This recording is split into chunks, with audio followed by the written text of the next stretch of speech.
5 before we ask about the backup quarterback position, but if people can ask about bands, I guess we can ask about anything, right? Could you evaluate that position? I could, but we're going to wait a little while longer on the evaluation of that. There's no sense in putting it out there. Both kids are competing, they're working hard, so we'll make a good decision in due time, but it's too early to do that right now. Coach, they're both working hard. They're doing some good things. They have some corrections we're going to make, but they're doing a good job. We'll have a guy who'll be able to back up Ryan Tannehill, that's for sure. You have a timetable yet on that? I do. Care to share with us? I'm saying between 10 and 14 days we'll make a decision.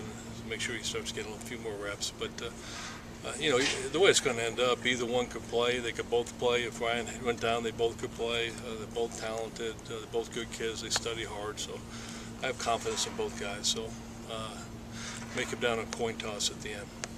Coach, overall, do you feel the team is where you want it to be at this point? I think you always want it to be a little crisper and sharper. I thought we were a little sluggish in the first half of practice today. When we came out, they kind of, we had the morning meetings, and then we didn't come inside. We came outside, and it was pretty warm this morning, so I think they were thinking a little bit about that. But I talked to them at the half, and they certainly picked it up after that. So you can't have too many of those, but they're understandable, and as long as they respond when you tell them, hey, we got to pick this up, then I think you have a bunch of guys that are listening, and that's a good thing. What's Kaiser's status in the punting? Does he have a hamstring problem or something right now? Possibly. He punted in a specialty period the first day, and he was fine. And it's amazing because I'm usually not this cognizant of punters, but I said, okay, let's take our time with these guys. We're not going to chart them. Let's loosen them up and let them get into this thing easy. And we did that the first day in specialty, and then we went and stretched, and he actually tweaked a muscle during stretch, and so we're kind of holding him on. So I think he'll be okay. I think he'll be cleared, which today, Friday. I think we'll be able to get him back out on Monday. How nice is it to have Stephen Campbell out there? I mean, he's missed so much time, but was still able to find a way to fight through it in games. Yeah, the fact that he played in the bowl game is really unbelievable, considering the fact that surgery was on the table before that game, and so he has had to fight through some things. But it's great having him out there. He is a very unique player. It's just I don't think people recognize just how unique, because he hasn't been out there enough for people to really appreciate what he can do. But a tremendously talented young man.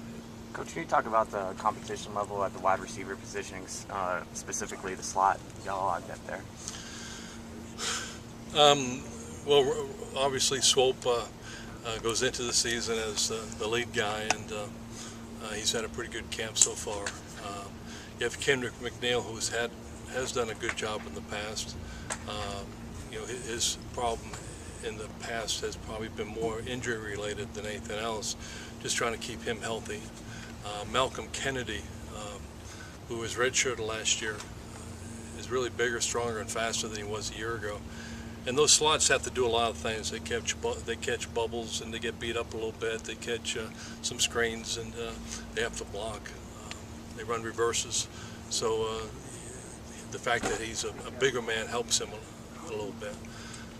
But there's good competition there. I'm anxious to see how it all plays out. But I think we have some good talented guys there. You're hoping Uzoma Wachiku really steps up for the rest of the camp and shows you what he can do. As an outside receiver? Yes, sir. Yeah, I think he has. I think he's really played well in camp. He had a very good spring. He was in defense of him last season. We didn't talk about it last year, but his foot was really bothering him, and he wasn't quite the same guy he was his freshman year. But he had a really, really good spring. I thought he was on par with Jeff in the springtime, without a doubt. And I think so far, Jeff's really jumped out there and had a good camp so far. But Easy's right there, right behind him. So I think they're competing to be the best receiver out on that field. And then we have some other guys. I think Brandon Jackson's done some good things, and Askew has done some good things. So it'll be fun to watch, see how it plays out. All right. Thanks, Coach.